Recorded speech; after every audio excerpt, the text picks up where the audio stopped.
Rain whispered against the cracked window, tracing slow, tired lines down the glass.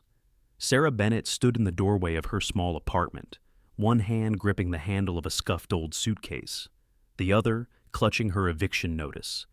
Have you ever watched everything you built quietly wash away? One drop at a time. The hallway smelled of damp carpet and cheap detergent.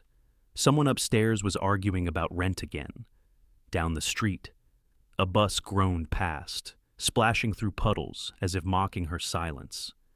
Sarah adjusted the hood of her faded raincoat, whispering to herself, "Well, Sarah?" From saving lives to saving pennies. Just months ago, she had been a nurse, steady hands, calm voice, trusted by patients. Now, she was another woman lost in the drizzle of Seattle. Her name forgotten by the hospital that had once praised her. The rain soaked through her shoes, cold biting at her toes. But beneath the exhaustion, something small and stubborn still pulsed. This can't be the end. Somewhere beyond the gray clouds, she still believed there was a place, a roof, a reason, a beginning she hadn't yet seen. She just didn't know it would arrive in the form of a stranger, behind the wheel of a black sedan. And that's how it began. The story neither of them saw coming. Rain fell the way grief does slow at first. Then, all at once, it slid down the cracked brick walls of the old apartment building, gathered in silver pools along the sidewalk, and soaked through everything it touched. Sarah Bennett stood at the top of the narrow stairwell, one hand gripping the rusted railing, the other dragging her last suitcase behind her. The wheels clattered against each step like a metronome, keeping time with her breath. By the time she reached the bottom, her shoes were already wet, her hair damp against her cheeks. Outside, the wind carried the smell of rain and exhaust. She paused under the small awning, listening to the hollow hum of traffic. A folded eviction notice peeked out from the side pocket of her coat, creased, soft, almost apologetic. She stared at it for a moment, then gave a short laugh, the kind that's half breath, half bitterness. "Well, Sarah," she murmured to herself, "from saving lives to saving pennies." Her reflection shimmered in the puddle near her feet. The same woman, but not quite, 6 months ago. She had been Nurse Bennett at St. Mary's Hospital, calm, dependable, known for the gentle way she held a patient's hand during long nights. Then she had spoken up. One patient denied treatment because of an insurance issue. One report filed, one supervisor who told her she should have stayed quiet. And just like that, her shifts were cut, her reputation stained, her job gone. Now she was another tenant behind on rent, another name on a piece of paper. A car sped past, splashing muddy water across her jeans. She didn't flinch, just tightened her grip on the suitcase and stepped into the rain. The wheels rattled on the uneven pavement, echoing through the quiet street. She had $37 in her wallet, a few granola bars in her bag, and nowhere to go. The rain was heavier now, turning the world to watercolor. A neon sign flickered at the corner, a 24-hour diner she used to stop by after night shifts. The smell of coffee drifted through the air, rich and familiar, tugging at something soft in her chest. For a moment, she considered going in, just to feel dry again, to sit somewhere that wasn't closing its door on her. But pride is a strange companion. It keeps you standing when the ground gives way. She walked on. A man under an umbrella glanced at her, then quickly looked away, pretending not to notice the woman dragging her life through puddles. That part didn't surprise her. People rarely know what to do with someone who's fallen. By the time she reached the corner of Fifth Avenue, her coat clung to her like another layer of skin. She stopped beneath a flickering streetlight. A city bus hissed to a stop beside her, its doors opening with a tired sigh. The driver looked at her through the rain-streaked window. "You getting on?" Sarah hesitated. She had nowhere to go, but somehow, nowhere still felt safer than anywhere. She shook her head. Not tonight. The doors closed, and the bus groaned away, leaving her in the quiet hum of the city. She pulled her suitcase closer and leaned against the lamppost. her breath misting in the cold. For a few seconds, she closed her eyes and listened to the rhythm of raindrops against metal, to distant sirens, to her own heartbeat reminding her she was still here, still standing. "This can't be the end," she whispered, though no one was around to hear it. Lightning flashed somewhere over the sound, and for an instant, the street was lit in silver. She thought about her father, a mechanic who used to say storms were just the sky cleaning itself. Maybe people needed that too, a good rain to wash away what didn't belong anymore. Sarah took a deep breath, tasting salt and city air. Then she began to walk again. Each step was slow, deliberate, as if moving forward could somehow count as hope. A memory surfaced her patient, Mrs. DeLuca, holding her hand after surgery. "You've got the kind of heart the world forgets to reward, sweetheart. But don't let it make you smaller." Sarah smiled faintly. She'd tried not to. She really had. At the next corner, a grocery store's awning offered a small refuge. She stopped beneath it, shaking the rain from her coat. A stray cat darted from a trash can, meowing at her as if accusing her of trespassing on its territory. "You and me both," she muttered, crouching down to offer it a piece of granola. The cat sniffed it, sneezed, and ran off. Fair enough. Her laughter faded quickly, replaced by the weight of silence. The world seemed too large, too indifferent, the kind of loneliness that doesn't come from being alone, but from realizing no one's expecting you anywhere. She pulled out her phone. The screen was cracked. No new messages. Her mother's number sat there, uncalled for months. Their last conversation had ended in silence too heavy to bridge. "You always care too much, Sarah. That's your problem." Maybe it was. A gust of wind pushed rain under the awning, dampening her sleeves. She zipped her coat higher, clutching the handle of the suitcase again. The wheels squeaked when she started walking, a faint rhythm against the city's distant noise. She didn't know where she was headed, maybe toward the bus station, maybe toward morning. Somewhere. A church bell rang. Midnight. A new day already. She paused at a crosswalk. Across the street, headlights cut through the curtain of rain, sleek, steady, belonging to a car far too elegant for this neighborhood. A black Lincoln slowed as it approached the intersection, its tires gliding through water without sound. Sarah stepped back instinctively, letting it pass, but it didn't. It stopped. The window rolled down halfway. Inside, she could make out the faint outline of a man's sharp suit. Steady eyes, the kind of face that belonged to someone who never had to count quarters for laundry. For a second, neither moved. The city noise dulled around them, just rain and silence. Then his voice came low, calm, almost unreal through the drizzle. "You need a roof," he said, "and I need a wife and a mother for my children." Sarah froze, blinking against the rain, unsure if she had heard him right. The man's gaze didn't waver. "Come with me." The wind pushed at her coat, lifting her hair across her face. She opened her mouth, but no words came. Just a shaky breath that turned to mist in the cold air.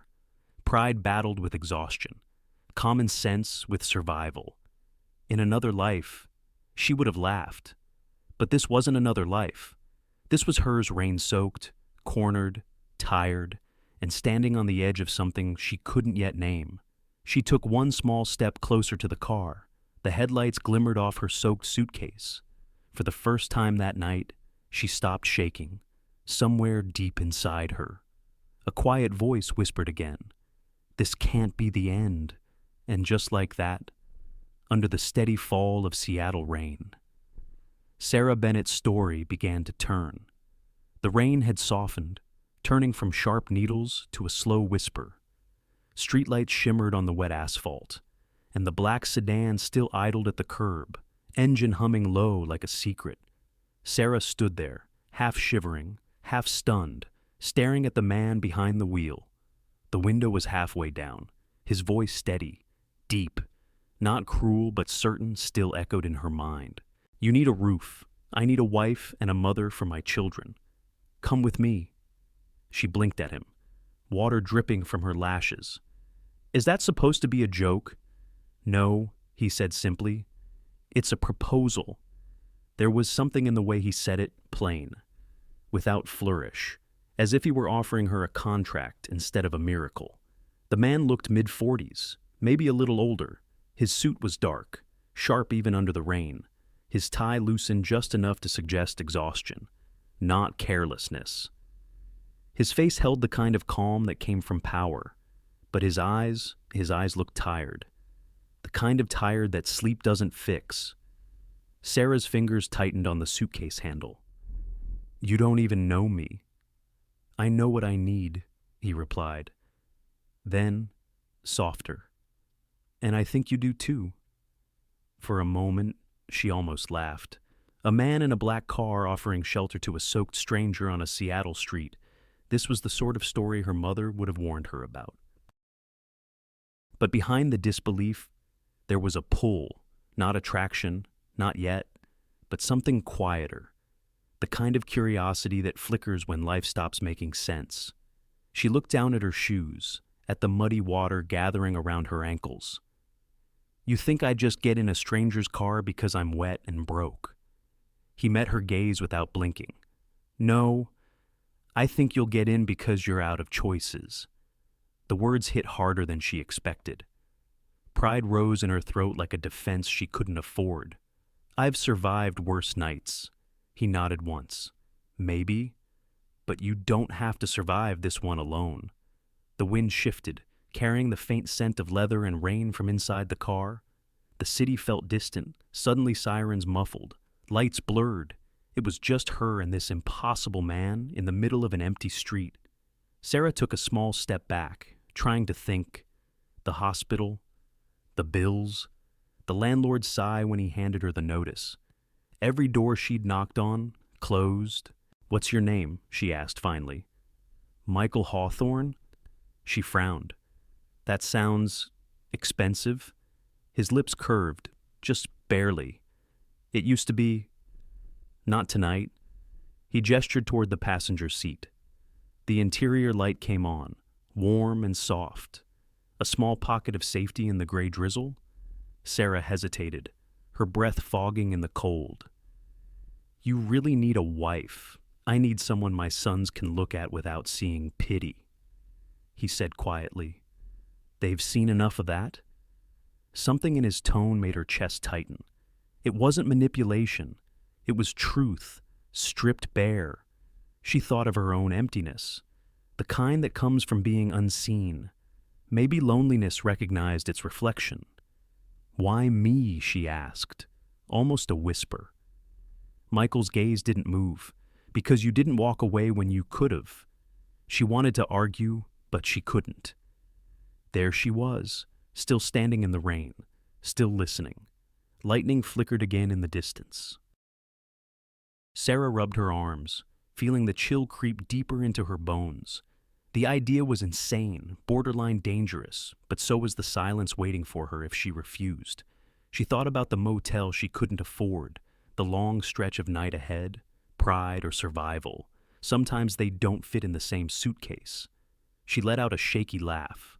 "You're either crazy or desperate." "Probably both," he said. A quiet pause settled between them. Then, without thinking, Sarah asked, "And if I say yes, what happens next?" Michael leaned slightly forward. "Then you get in the car. You get dry. You rest. Tomorrow, we talk about the rest." It sounded almost civilized, absurdly calm, like he'd rehearsed it, or maybe lived with the thought long enough that it no longer felt strange. She glanced up and down the street. No one was watching, just the hum of streetlights and the sound of rain gathering in gutters. Sarah's heart pounded like it wanted to drown out reason. She looked at him again, at the steadiness in his posture, the faint sadness around his mouth. A man holding himself together out of habit. Slowly, she pulled her suitcase closer, the wheels scraping against the curb. Michael reached over and pushed the passenger door open. The sound was soft, final, like a page turning. Sarah didn't move right away. Her reflection shimmered in the window, tired eyes, damp hair. A woman who had spent too long choosing between doing right and staying safe. She thought of all the patients she had stayed with at night, whispering, "You're not alone." Maybe now she needed to hear it herself. She took a step forward, then another. The rain hit the top of the car like tiny drums. Her hand hovered over the door handle. "If this is a mistake," she murmured, "it's going to be one for the books." Michael's voice was low, steady. "Then let's make it worth reading." Something about that made her smile, a small, broken thing, but real. She slid into the seat. The warmth wrapped around her like a sigh she hadn't realized she'd been holding. Inside, the air smelled faintly of cedar and rain-soaked wool. The dashboard glowed soft amber. Michael shifted the car into drive, and for the first time in weeks, Sarah felt still. Neither spoke for a while. The windshield wipers kept time, sweeping away the night one stroke at a time. Through the glass, the city faded behind them. Streetlights blurring into gold streaks, rain melting into mist. Sarah leaned her head against the seat, her heartbeat slowly matching the rhythm of the road. Part of her wanted to ask where they were going, but another part was afraid of the answer. "You don't have to be afraid," Michael said quietly, eyes still on the road. She turned toward him, studying the lines of his face, the weariness there. "I'm not afraid," she said softly. "Just not sure if I'm still awake." He smiled faintly. "Neither am I." The car moved through the sleeping city, past neon diners, shuttered shops, and the dark outline of pine trees rising along the highway. Sarah closed her eyes for a moment, letting the sound of rain on metal lull her. Maybe this was madness or mercy. She couldn't tell anymore, but as the miles stretched ahead, one quiet thought stayed with her, that sometimes the strangest beginnings come disguised as the only way out. Outside, the rain finally stopped. Inside the car, Sarah's heart did not. The drive ended in silence, broken only by the sound of gravel under the tires. Dawn was still a rumor behind the clouds when the black sedan slowed before a long, winding gate. Beyond it stretched a private road lined with pines, tall, solemn, and still wet with last night's rain. Sarah leaned forward, watching through the windshield as fog drifted off the lake in pale ribbons. For a second, it felt like they were driving straight into a dream she hadn't asked for. When the car stopped, Michael stepped out first. He didn't say a word, just walked around to open her door. His coat brushed against hers as she stepped onto the driveway. The air smelled of cedar and water, cold enough to make her breath visible. She lifted her gaze and froze. Hawthorne Estate stood before her, sprawling across the hill like something carved from old grief. 3 stories of stone and glass, windows tall as confessionals, curtains drawn tight against the morning. The lake shimmered behind it, quiet and endless. For all its beauty, it didn't feel alive. Sarah whispered, half to herself. A house that big shouldn't feel that lonely. Michael heard her, but didn't reply. He motioned toward the front door, heavy oak framed with ivy. "You'll be staying in the west wing," he said, his tone businesslike. "I'll have someone bring up fresh clothes and whatever else you need." She wanted to ask why this, but his face didn't invite questions. Inside, the air was cool and faintly perfumed with lemon polish and distance. Her footsteps echoed too loudly on the marble floor. Paintings stared down from the walls, faces of people long gone, their gold frames glinting in the dim light. At the center of the foyer stood a staircase that split in 2, curling upward like arms reaching for something that wasn't there. A grandfather clock ticked somewhere, slow and deliberate, like the house itself was keeping time for ghosts. Michael's voice cut through the stillness. "There's someone I'd like you to meet." 2 pairs of footsteps came rushing from the hallway. The smaller one arrived first, a boy with tousled brown hair and a grin that looked like it got him into trouble often. Behind him came another, taller by a few inches, serious in the way only 10-year-olds trying to act grown-up can be. "This is Ethan," Michael said, nodding toward the older boy. "And Oliver." The younger one tilted his head. "You don't look like a mom." Sarah blinked, startled, then managed a smile. "And you don't look like someone who says hello first?" Ethan snorted. Oliver giggled. Michael exhaled softly, the closest thing to a sigh. "Boys," he said. "Manners." "Hi," Ethan offered reluctantly. "Are you staying here for now?" Sarah replied. "If that's all right with you." The boy shrugged. "Depends." "Can you cook?" Sarah smiled faintly. "I can try." That seemed to satisfy them. Michael's gaze lingered on her for a moment before he turned away. "Breakfast in 15." He walked off toward the study without waiting for an answer. Left standing in the grand silence, Sarah followed the smell of coffee and toast into the kitchen. It was massive, spotless, all steel and marble, beautiful but cold, like everything else. A woman in a gray apron stood by the stove, her hair silver, her back straight. She nodded politely. "Mrs. Bennett? I'm Clara. Mr. Hawthorne said you might join us this morning." Sarah wanted to correct her, not Mrs. anything but the words caught in her throat. "Just Sarah is fine," she murmured. Clara poured coffee into a delicate cup and slid it across the counter. "The children usually eat here," she said. "Mr. Hawthorne takes breakfast in his office." "Of course he does," Sarah thought. The boys appeared moments later, Oliver dragging a chair noisily across the floor. He climbed up and grinned at her. "Do you make pancakes I used to?" Sarah said. "They weren't very round, though. Dad says shape doesn't matter, only structure." Ethan muttered. "Well," Sarah replied, cracking an egg into the bowl, "then let's test his theory." The next few minutes were chaos flour on the counter, milk spilled halfway across the table, and Oliver laughing so hard he almost fell off his chair. When Sarah tried flipping the pancake, it landed on the floor with a soft thwop. The dog she hadn't even noticed, the golden retriever until then, trotted over, tail wagging, and claimed it proudly. The boys erupted in laughter. "That's the best one yet." Oliver cheered. Sarah looked down at her apron, splattered, hopeless, and started laughing too. The sound was strange in the big kitchen, almost fragile. She couldn't remember the last time she'd laughed like that. Then she noticed Michael standing in the doorway, silent. He wasn't smiling, not exactly, but something in his face had softened. He glanced at the mess, at the children, then at her. For a second, it seemed like he might say something.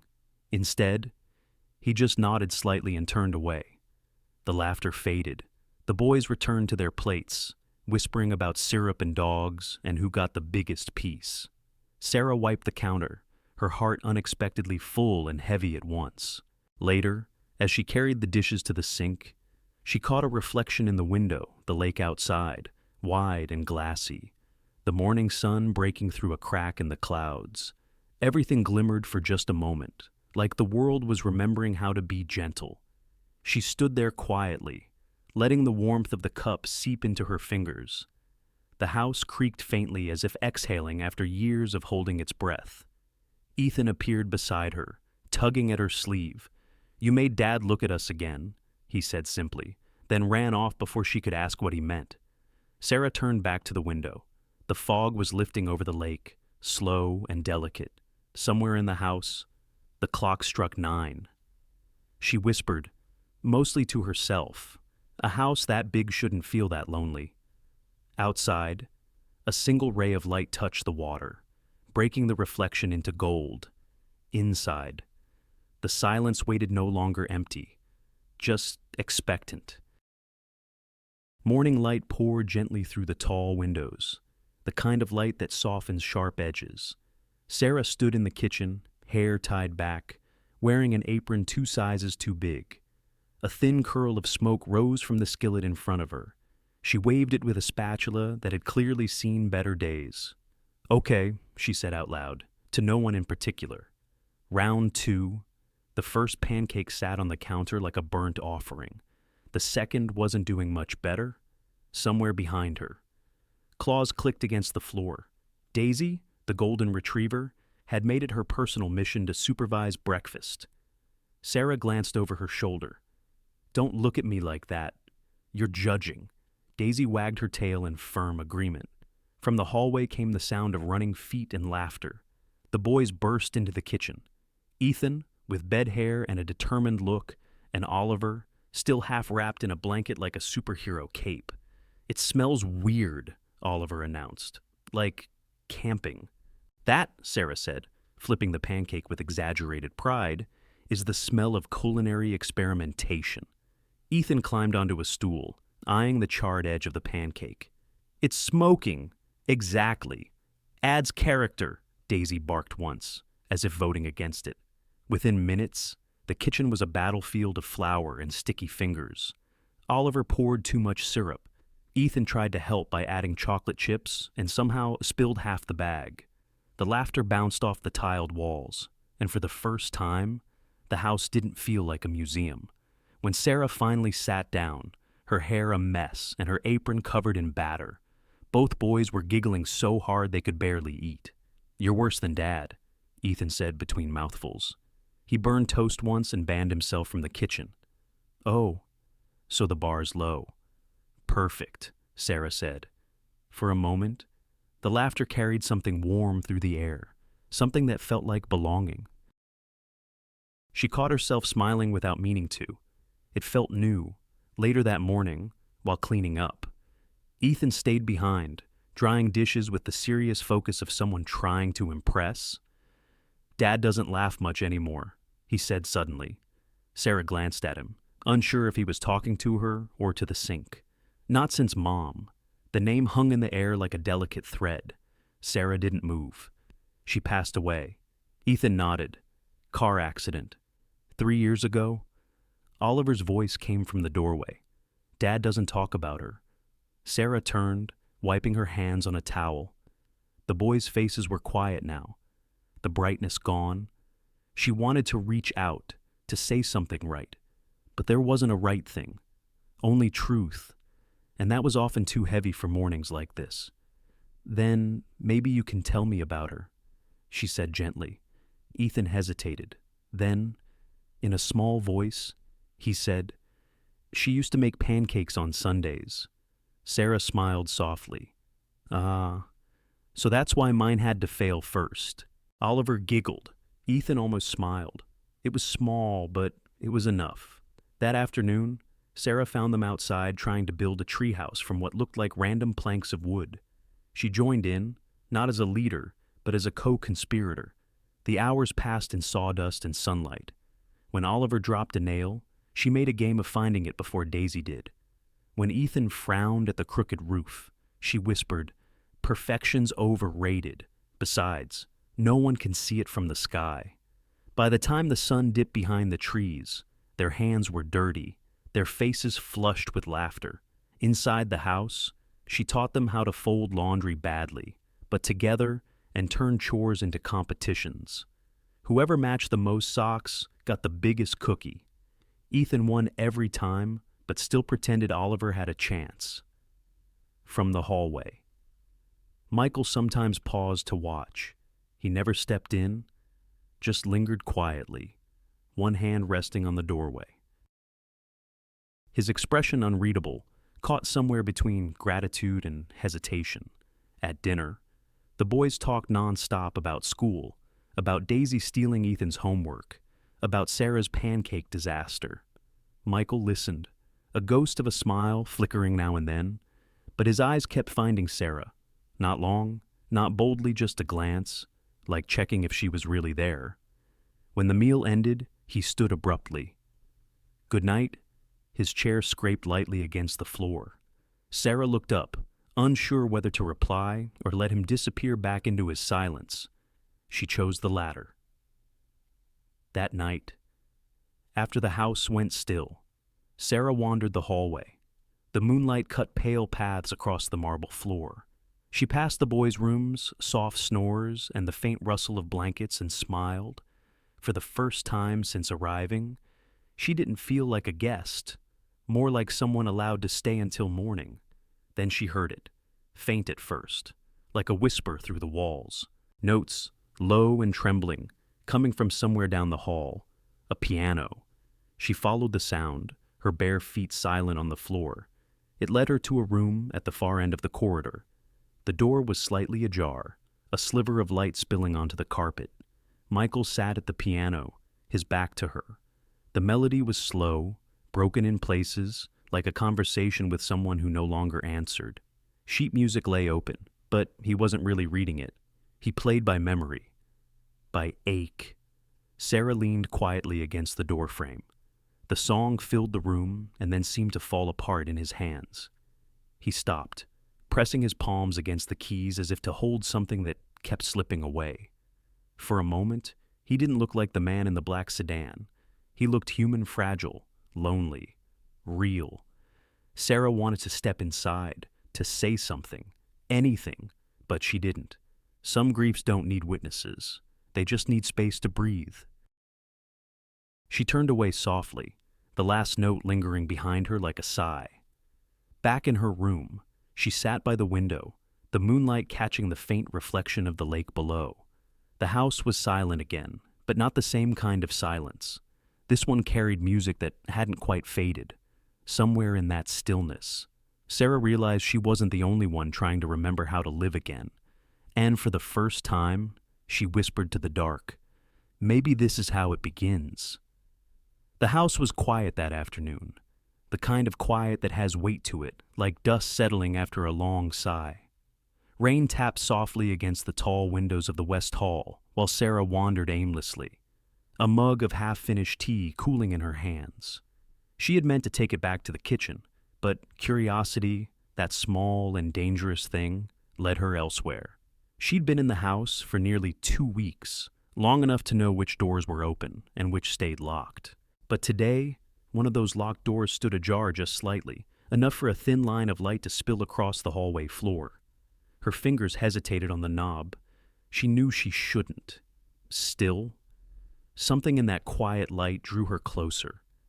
The room smelled faintly of cedar and lavender, not the crisp, new scent of cleaning supplies, older, softer, like something that had lingered too long.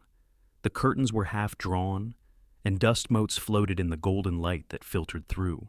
On the far wall hung framed sketches, pencil drawings of the lake, the boys when they were smaller, a woman laughing mid-turn, her hair caught in the wind. Sarah stepped closer. The woman's eyes were kind, her smile unguarded. Lydia. She didn't need anyone to tell her. It was the same warmth she'd seen in Ethan's grin, in Oliver's mischief. The desk beneath the window held a neat row of journals and letters, tied together with a faded ribbon. One envelope had been left open. Sarah's hand hovered above it, the handwriting looping across the page in dark ink. "Michael, stop staying late at work. The boys miss you. I miss you. Life doesn't wait. Love, come home before it runs out of days." Sarah closed her eyes for a moment, the words pressing gently against her chest. She set the letter down carefully, as if it could shatter. Behind her, the floor creaked. She turned sharply. Michael stood in the doorway, still in his gray suit, rain darkening his shoulders.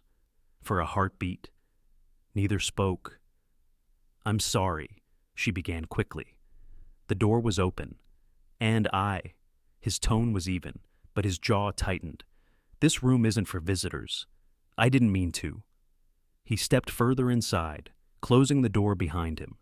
His eyes moved past her, landing on the letter, the sketches, the memories scattered across the room. "No one comes in here," he said quietly. "Not the staff. Not even the boys." Sarah's voice softened. "You kept it exactly as she left it." He didn't answer, just walked to the piano in the corner, running his fingers along the closed lid. "She drew that sketch 2 days before the accident," he said, almost to himself. "She was supposed to meet me for dinner that night. I canceled. Another meeting. Another deal." He let out a dry laugh.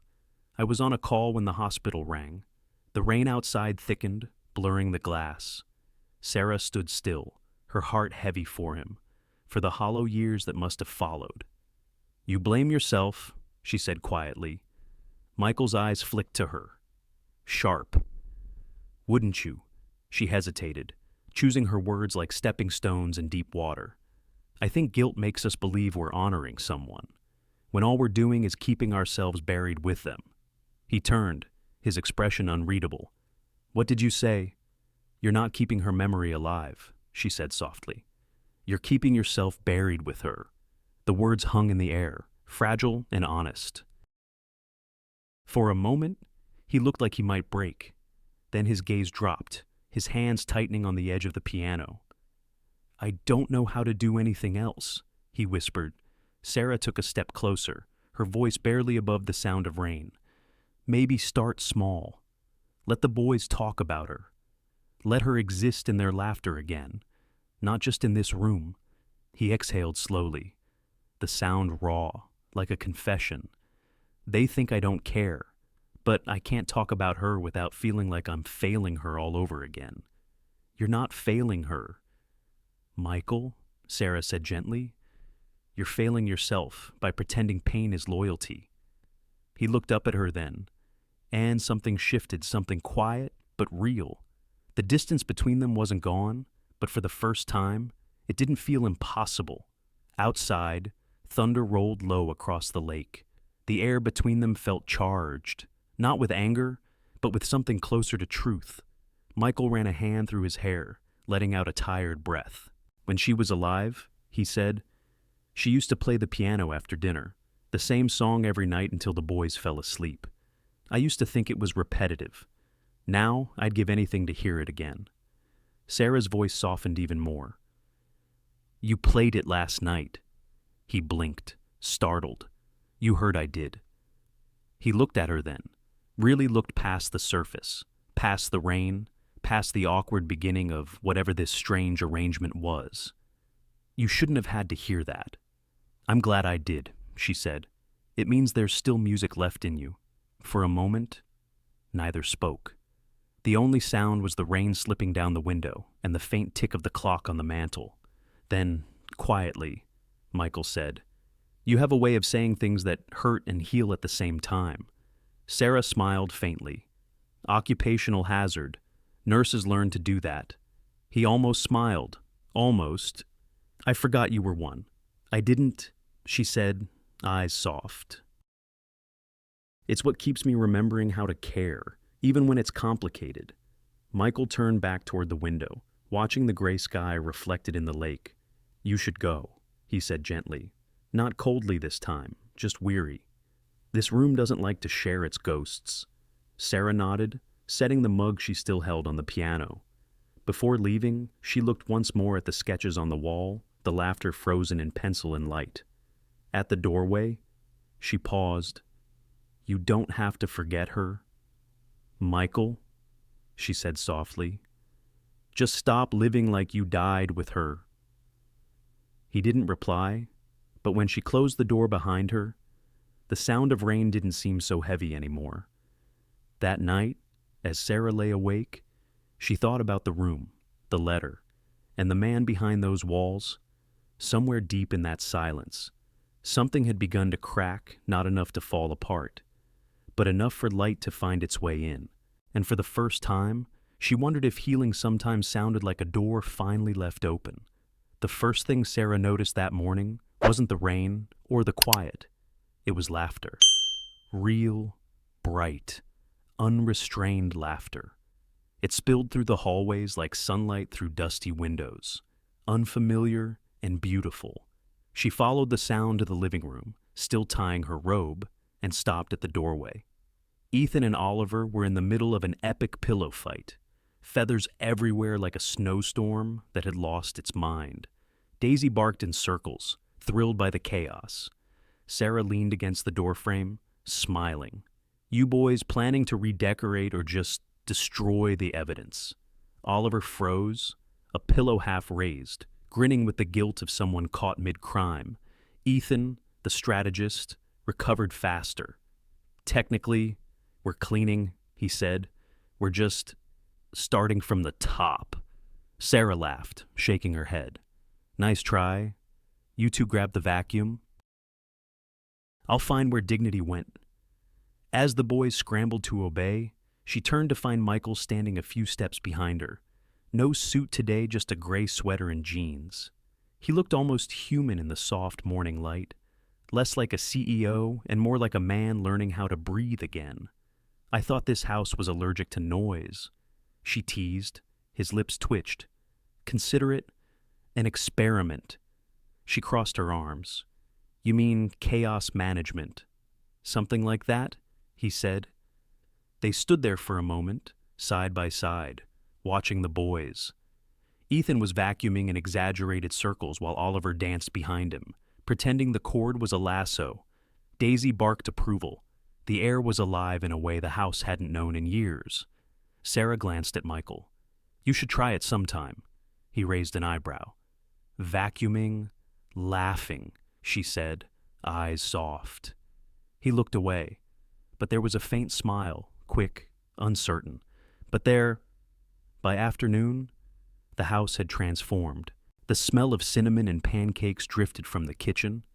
Music played faintly from an old speaker Ethan found in the attic, a mix of pop songs and half-forgotten jazz. Sarah moved with the rhythm, barefoot on the tiles, hair tied up, humming under her breath. When Michael walked in, she didn't notice at first. He watched as she flipped a pancake, her lips moving with the melody. Is this lunch or an encore? He asked finally. She turned, spatula in hand. Mr. Hawthorne, she said with mock formality. You've entered the creative zone. Please proceed with caution. He smirked, taking a seat at the counter. Do all creative zones smell like burnt sugar? Sarah sniffed the air, pretending to frown. That's caramelized ambition? Thank you very much. Ah, he said, leaning back slightly. I see. So, culinary chaos is part of your healing process. Exactly. You should try it, Mr. Spreadsheet. His brows lifted. Mr. What you heard me, she said, laughing. Everything about you screams color-coded files and precision coffee measurements. He chuckled, shaking his head. You're not wrong, but I do make excellent coffee. Then we might get along after all, she said. The teasing hung between them, gentle, unforced. It wasn't flirtation exactly. It was something smaller, quieter, the beginning of ease. That evening, Sarah found herself in the library, helping Ethan and Oliver with a school project about constellations. The boys sprawled on the rug with construction paper and glue sticks. Ethan, ever the scientist, argued about whether Orion looked too heroic, while Oliver insisted on adding glitter to every star. Sarah sat cross-legged on the floor, holding up their messy masterpiece. Perfect, she said. A little chaos, a little shine, just like us. Oliver grinned. Can we hang it in the hallway? She hesitated, then nodded. I think your dad would like that. As if summoned, Michael appeared at the door. Like what? The galaxy, Ethan said proudly, holding it up. Michael studied the paper constellation edges uneven, glue smudged, stars scattered in wild imagination. Looks accurate, he said. We could use more galaxies around here. The boys cheered and ran off to hang it. Sarah watched them go, then turned to him. You're good with them, she said softly. He gave a small shrug. I'm learning. You're better than you think. He looked at her then, eyes steady. You keep saying things like that. Like what? Things that sound simple but make it hard to breathe. Sarah's breath caught, but she smiled through it. Maybe you just forgot how. Later, the house quieted. Dinner dishes washed, homework half finished. The day fading into gold. Sarah tucked the boys into bed, the soft lamplight painting gentle halos on their faces. Story time, Oliver asked sleepily. Of course, she said, settling beside them with a worn copy of Charlotte's Web. Her voice filled the room, steady, warm, alive. Ethan leaned against her shoulder, half listening, half dreaming, Oliver clutched Daisy's paw.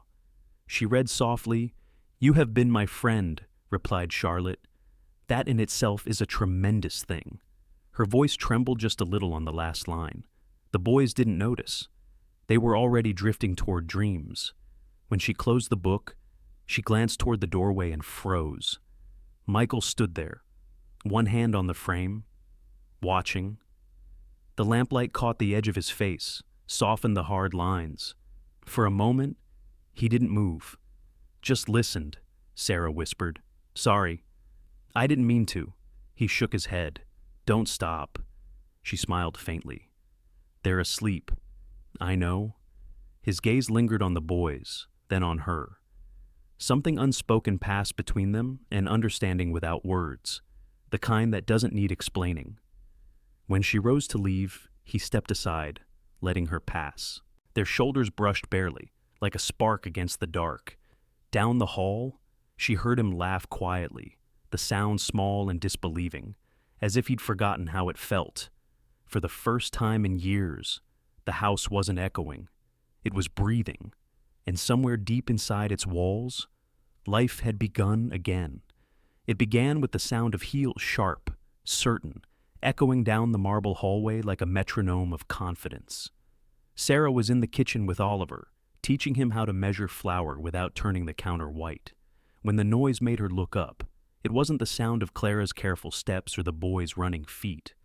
This was different, measured, deliberate, belonging to someone who didn't need permission to enter a room.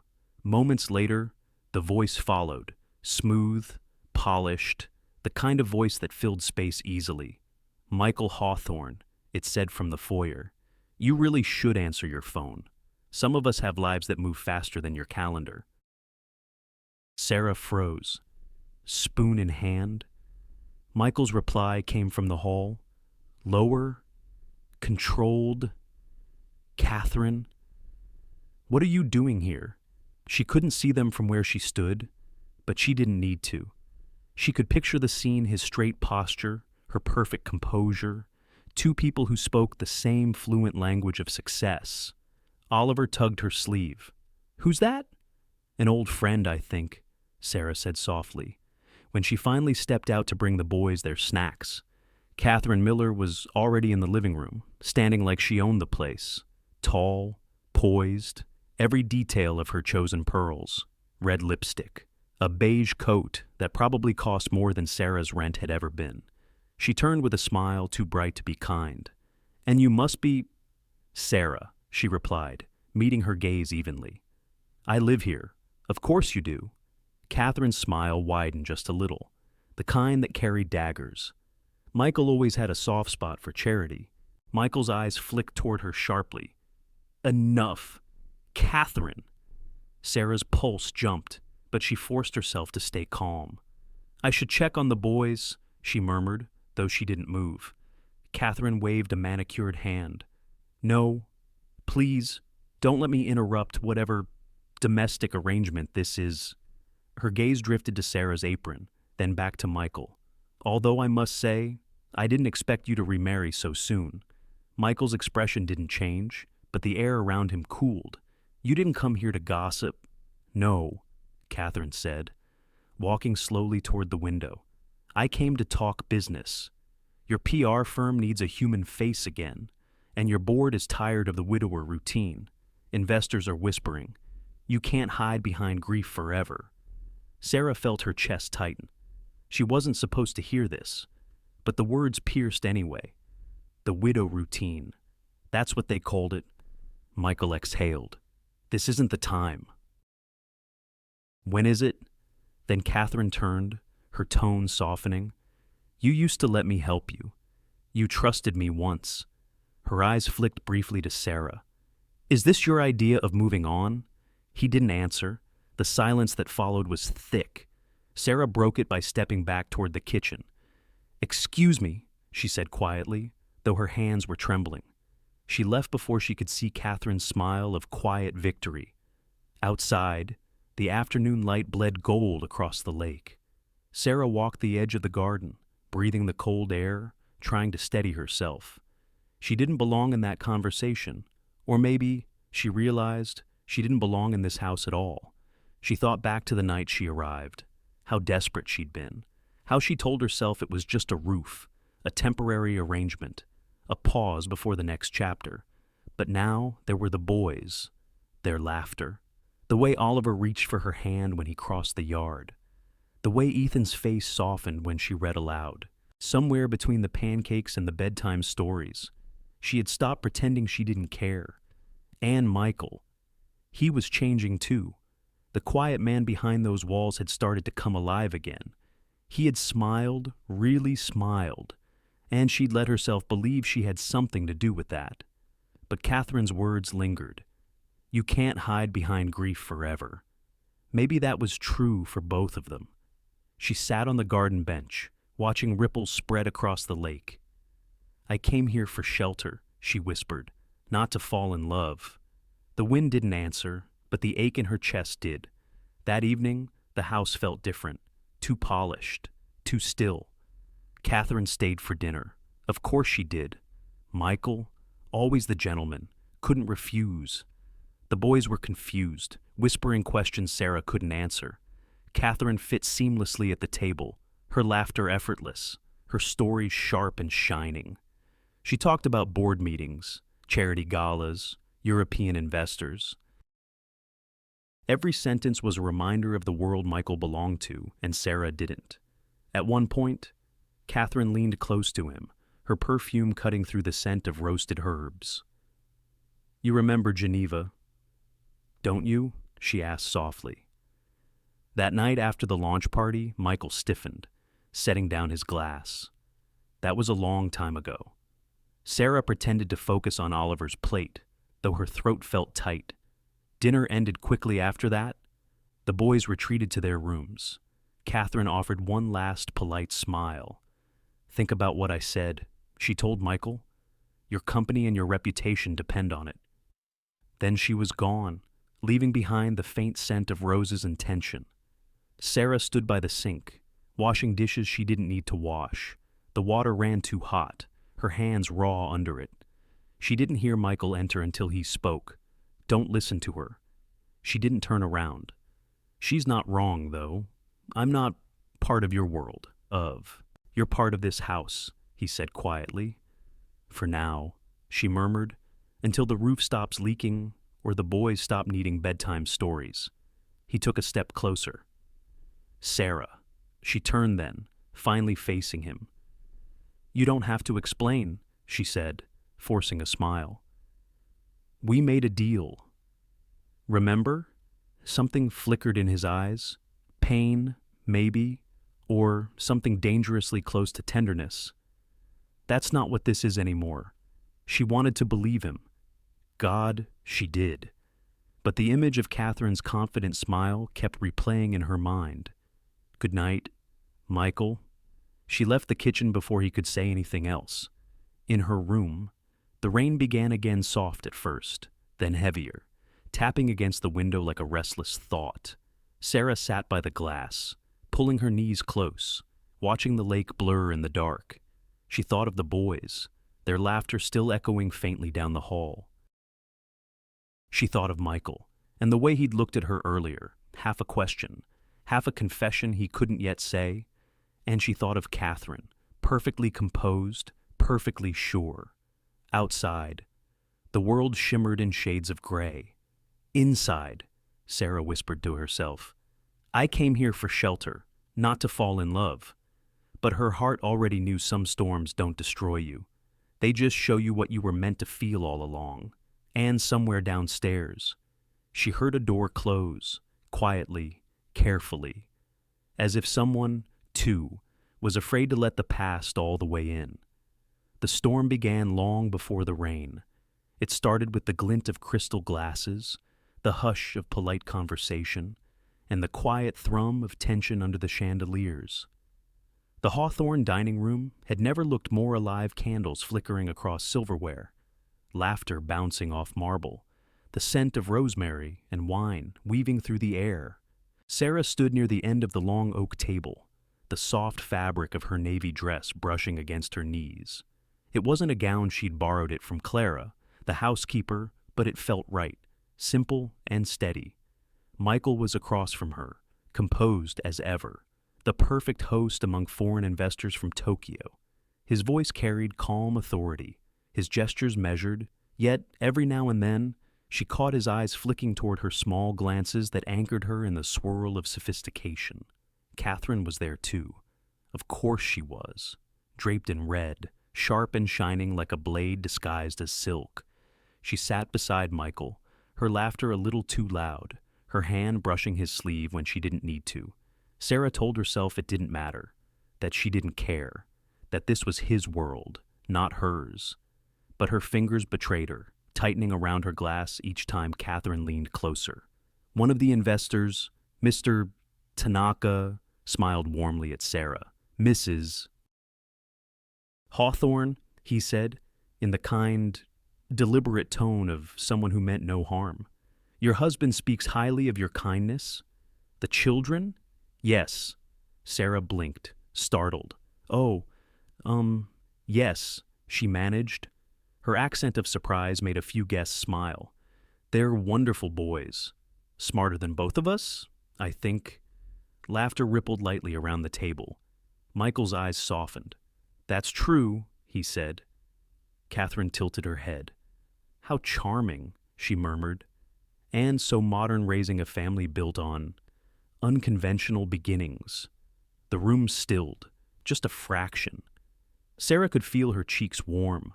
Michael's jaw tightened. Catherine. But Sarah lifted her chin, her voice calm. You mean honesty? Catherine blinked, feigning innocence. I mean arrangement. But yes, if honesty helps. Sarah smiled, small and steady. Honesty helps everyone. It's like salt, it stings a little, but the meal's better for it. A few of the investors chuckled quietly, sensing the shift. Catherine's smile faltered, Michael's eyes dark. Unreadable met Sarah's across the table. Something passed between them, unspoken but certain. The dinner carried on, the hum of conversation smoothing over the moment. Still, Sarah could feel Catherine's gaze on her, sharp as glass. When dessert arrived, chocolate soufflé.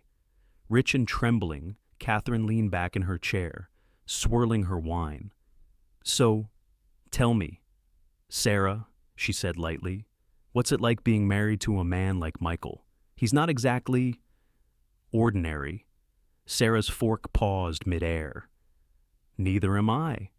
Catherine laughed, high and amused. No, I suppose not. She's right, Michael said suddenly, his tone even but laced with warning. She's not ordinary. Catherine looked at him, then at Sarah, her smile tightening. Well, some storms come where we least expect them. Sarah met her gaze without flinching. And some people mistake thunder for power. The table went quiet. Mr. Tanaka coughed softly, then said something in Japanese that made the other investors laugh, easing the tension. The conversation shifted, but the air between the three of them hummed like static.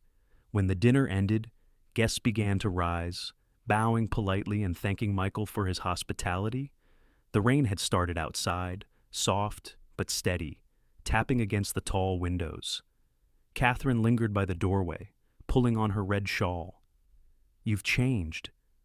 Michael, she said, her tone somewhere between admiration and accusation. I'm not sure if it's good or foolish. Maybe both, he said quietly. She gave him a look that was almost tender. Be careful. You're playing house with someone who still believes love is enough. Then she was gone, heels echoing into the storm. The house fell silent. The staff began clearing plates, voices low, movements quiet. Sarah stood by the window, watching raindrops streak down the glass. The reflection of the chandelier shimmered on her face. Michael approached slowly. You didn't have to defend yourself back there. I wasn't, she said. I was defending the truth. He studied her, the tension in his shoulders easing slightly. You handled her better than I ever did.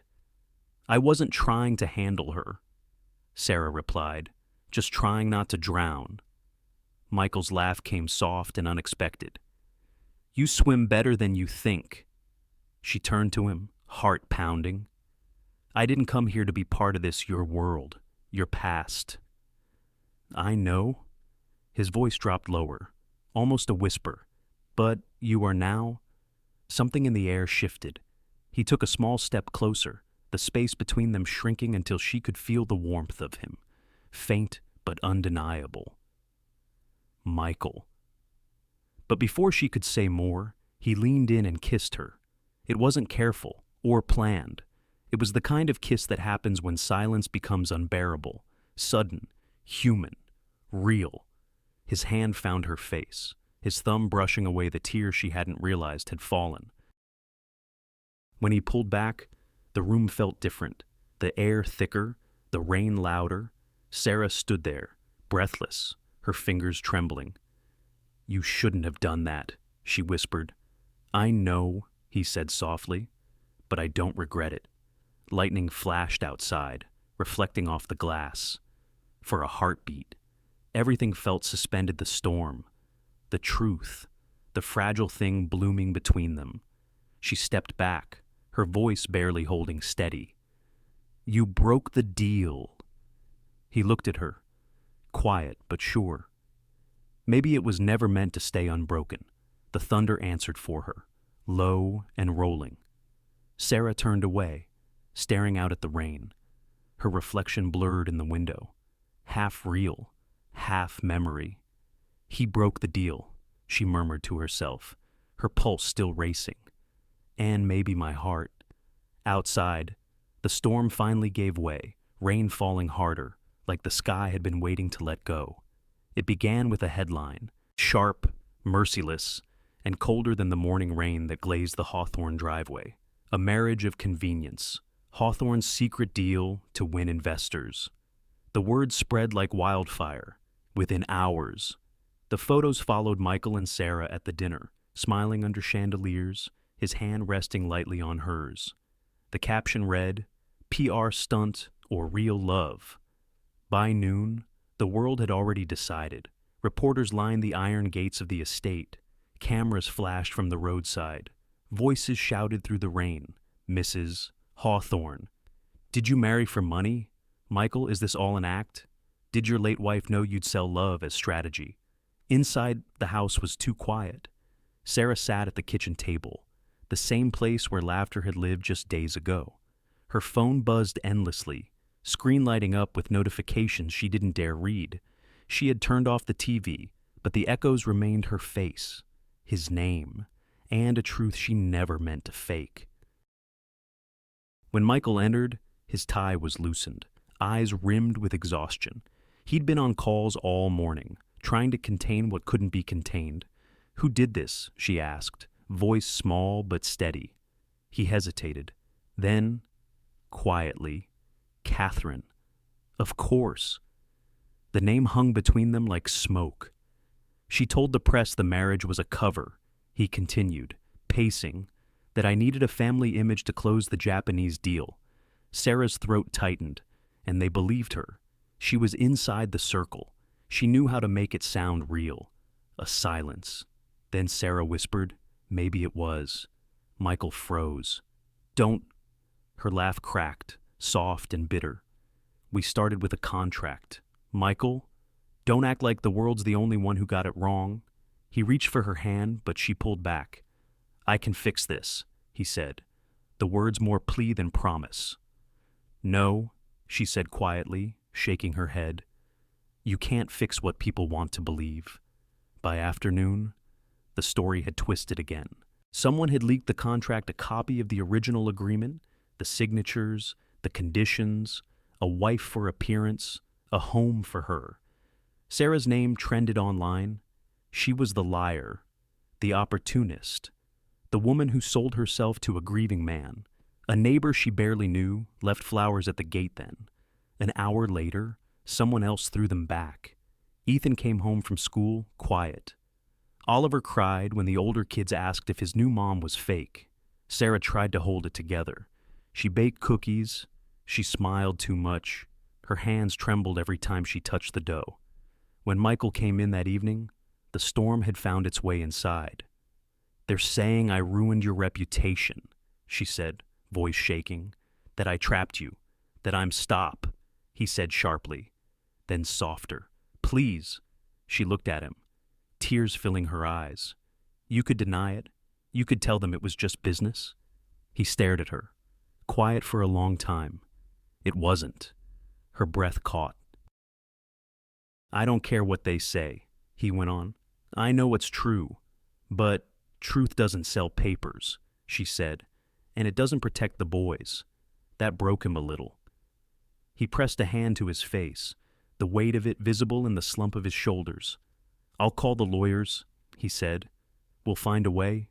Sarah shook her head. "Michael, maybe the only way is for me to go." His eyes lifted sharply. "No. If I leave, the noise dies down. The story fades. They'll stop hurting you. The company, the kids." He crossed the room, voice low but fierce. "I won't let you disappear because of lies." Her whisper trembled. "They're not all lies." He stared at her, as if seeing her for the first time vulnerable, broken, still trying to protect everyone but herself.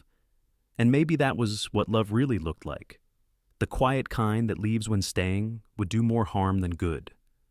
That night, she tucked the boys into bed.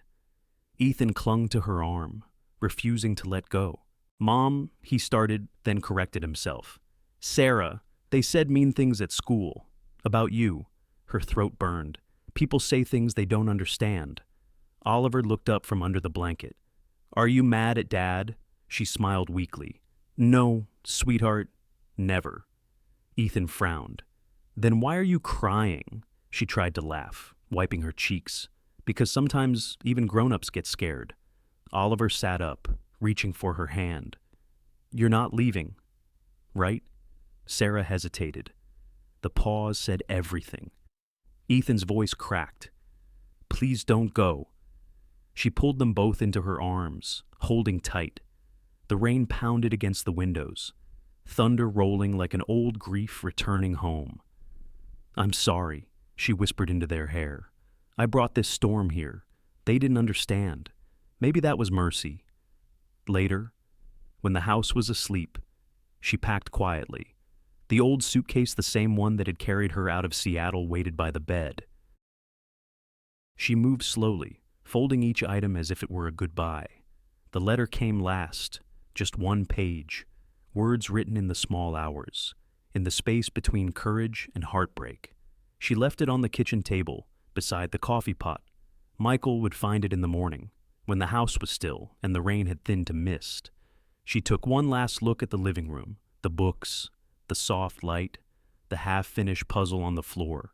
Her heart ached with every small thing she'd learned to love. Outside, the gravel crunched under her shoes. She pulled her coat tighter, the night wind biting at her face. Halfway down the driveway, she turned back. The house glowed faintly through the rain, windows like tired eyes refusing to close. She whispered, "Thank you," though no one could hear. Then she walked toward the dark road, suitcase rolling behind her, echoing softly against the storm. When dawn came, Michael woke to silence. The boys still slept, the world still unaware of the loss inside those walls. He found the letter by the coffee pot, her handwriting neat and sure. "You once told me you buried yourself with her. Don't do that again. You deserve light. Michael, the boys do too. And me, I'll find my way back to the rain." He read it twice, then again. The sound that left him wasn't quite a sob. It was something quieter. A breath breaking in half. He looked out the window to the road that disappeared into the trees. The rain had stopped, but everything still felt wet with what couldn't be undone. The deal was broken. The house was empty again.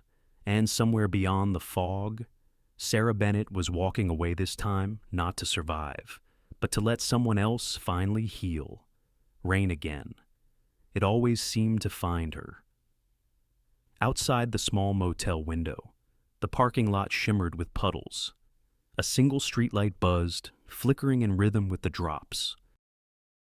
Sarah sat on the edge of the bed, her suitcase half open beside her.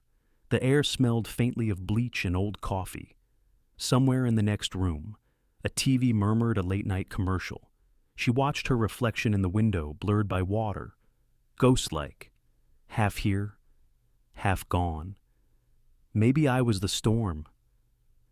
The thought came softly, like something she'd carried for too long. Maybe she hadn't been swept up by chaos. Maybe she'd brought it with her, into Michael's house, into his son's laughter, into a life that was never meant to be hers. She pressed her palms together, breathing slowly. On the nightstand sat a cup of instant soup, untouched, gone cold. Her phone lay beside it, dark, silent, no calls, no messages. She'd turned it off hours ago, afraid of what the world might still be saying. But what haunted her wasn't the noise, it was the silence. Miles away. Michael sat at the kitchen table, the same one where Sarah's letter still lay unfolded. Dawn hadn't yet reached the lake, but the horizon was turning the faintest shade of gray. He'd read her note so many times the paper had begun to crease at the edges.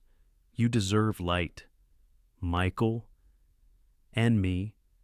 I'll find my way back to the rain. Her handwriting was neat, deliberate, like she'd steadied herself before every line. He closed his eyes, the words looping in his chest. The coffee beside him had gone cold, untouched like the empty chair across from him. In the quiet, he reached for something he hadn't touched in years, a small leather notebook, frayed at the spine, Lydia's journal. He hadn't opened it since the week she died, but now he needed to hear her voice again, even if only through ink. The pages smelled of dust and lilac, her handwriting, looping and soft. He turned to the last entry she'd written before the accident. If you ever love again, don't let pride stop you. He exhaled, the air leaving him in one long, trembling breath. I already did, he whispered. Back at the motel, Sarah lay awake, staring at the ceiling's cracked paint. Every sound felt amplified, the hum of the heater, the distant thunder rolling over the hills. She'd applied for 3 jobs that morning: waitressing, caregiving, housekeeping. None had called back. She'd used her last few dollars to pay for another night here. Her hands itched to work again, to do something that mattered, to help, to heal. But all she could do was wait for what? She didn't know. When the rain slowed, she walked to the vending machine outside, barefoot in her motel sweater. The cold bit her skin, grounding her. She watched cars pass on the wet highway, people going places, leaving, arriving, lives that kept moving. For a moment, she wondered if Michael was awake, if he was sitting by the window like he used to, lost in numbers, in thoughts. Then she shook the thought away. She couldn't afford to miss what was never hers to keep. At the Hawthorne house, life carried on, but only in fragments. Ethan grew quieter. Oliver refused to eat breakfast without Sarah's pancakes. The piano gathered dust again. Michael moved through the halls like a ghost wearing his own face. Meetings blurred together. Calls went unanswered. Catherine's scandal had faded from headlines, replaced by newer fires, but the damage lingered, invisible and deep. Clara, the housekeeper, tried to keep the rhythm alive. The boys need laughter, she told him gently one morning, and so do you. He only nodded, but later that day, he stood by the kitchen counter, staring at Sarah's old mug still sitting in the dish rack, tiny flowers fading on the rim. He reached for it, thumb brushing the handle, and something inside him cracked open. He missed her voice in the mornings, her teasing, her quiet steadiness. He missed the sound of life. One evening, as the sun sank low behind the lake, Michael found Ethan sitting on the porch steps, silent, knees pulled to his chest. Oliver sat beside him, tracing shapes in the dust with a stick. Michael joined them quietly. For a long time, they didn't speak. The water rippled in the fading light, orange bleeding into blue. Then Oliver asked, his voice small and careful, "Dad, Why do people leave when you love them? The question hit harder than anything the world had thrown at him. He swallowed, staring at the water. Sometimes, he said slowly, people don't mean to leave. They just think they have to. Because of us? Oliver asked. Michael shook his head. No. Never because of you. Ethan looked up then, eyes searching his father's face. Then why didn't you stop her? Michael opened his mouth, but the words wouldn't come. Because I didn't know how. Because I thought love would wait. Because I let pride speak louder than my heart. Instead, he said softly, I'm going to try. That night, after the boys went to bed, he sat at the piano for the first time in weeks. His fingers hovered over the keys, hesitant. The melody came slow, uneven, Lydia's old song, the one Sarah once heard in the dark. But somewhere between the notes, another melody began to form, new, fragile, unfinished. The rain started again outside, gentle against the glass, as if the world was listening too. In a small motel 2 towns away, Sarah lay awake, hearing that same rain. She didn't know why, but her heart began to ache in rhythm with it, as if somewhere out there, a song she couldn't name was calling her home. She pressed her hand to the glass, tracing the path of the water down the window. Maybe, she whispered, this isn't the end. The rain answered softly, steady as a heartbeat. And though neither of them knew it yet, both Michael Hawthorne and Sarah Bennett were about to learn the same quiet truth. Sometimes you have to fall apart completely before you can find the strength to rise again. The house was quiet again. Not the peaceful kind of quiet, the hollow kind that hums inside the walls when laughter has gone missing.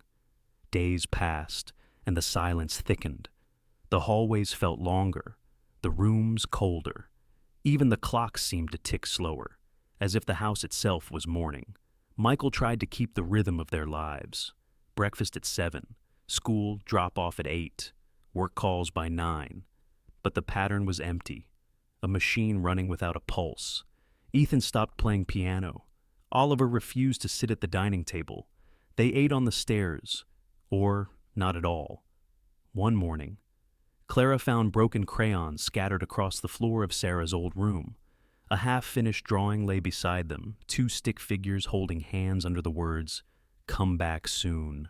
She said nothing, just quietly placed it on Michael's desk. That evening, he came home late. The boys were already in bed. He loosened his tie, poured himself a drink, and sat down at the table. The house groaned under the weight of rain against the roof. He didn't notice the drawing until the glass was empty. When he did, he just stared at it, long enough for his throat to tighten, long enough for the guilt to turn heavy. He picked it up with trembling fingers.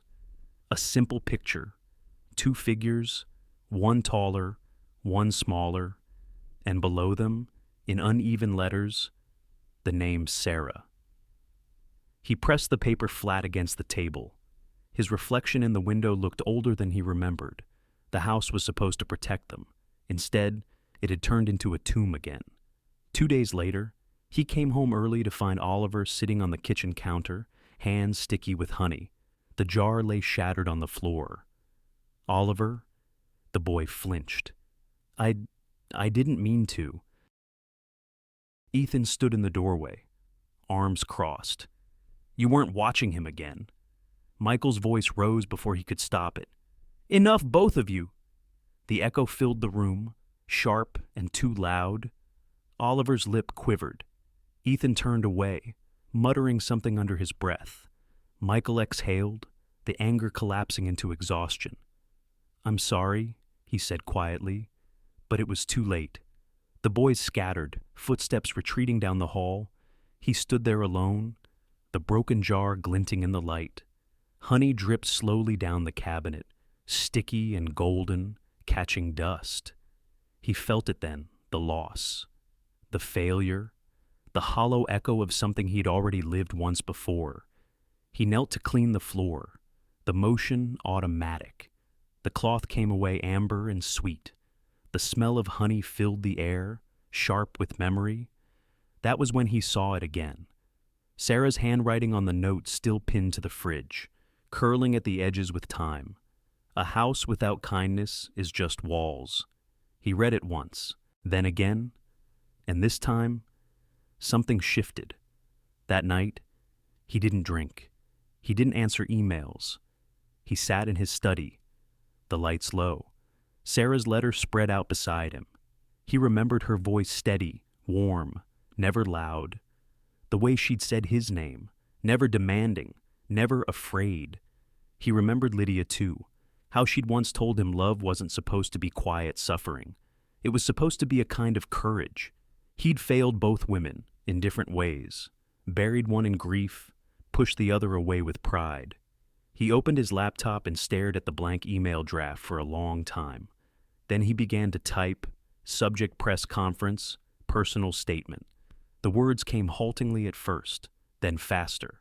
He would tell the truth, all of it, that the marriage had begun as a contract, that he had been a coward, that Sarah Bennett had walked into his home not for money, not for a role, but because she had nowhere else to go, and somehow, she had turned that emptiness into something like love.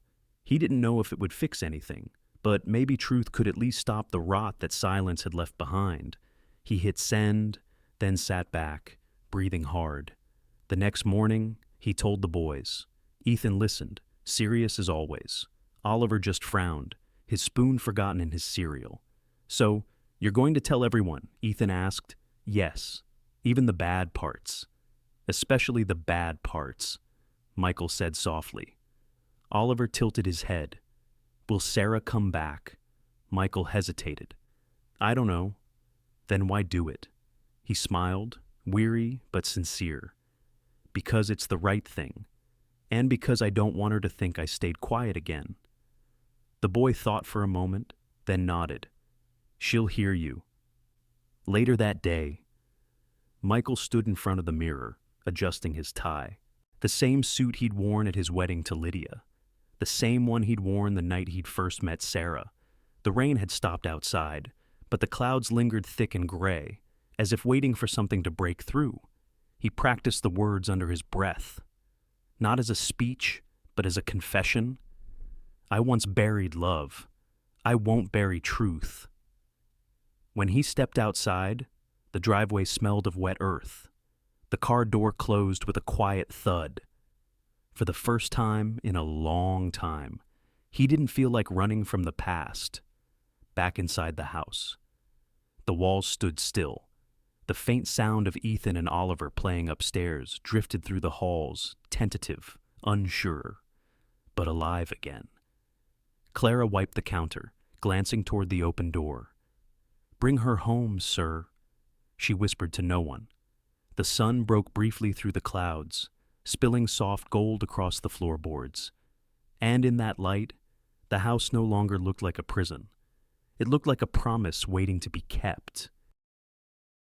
The rain had followed her to Portland, though here it was softer, more of a whisper than a storm.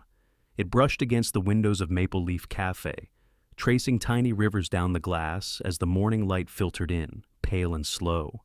The smell of coffee and warm cinnamon filled the air. Sarah liked it that way, quiet, steady, predictable. She wiped down the counter with a rag that smelled faintly of lemon, humming under her breath.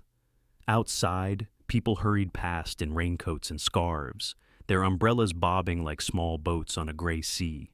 Inside, the cafe felt like another world, a pocket of calm carved out of the noise. Helen, the owner, stood behind the espresso machine, steam rising around her like a halo. She was in her late 60s, sharp-tongued but kind, the sort of woman who'd seen too much of life to be surprised by anything. "Morning, sweetheart," Helen said without looking up. "You're here early again." Sarah smiled faintly. "Couldn't sleep." Helen raised a brow, still thinking about those boys. Sarah's hand paused on the counter. She didn't answer. Helen just nodded, as if the silence said enough.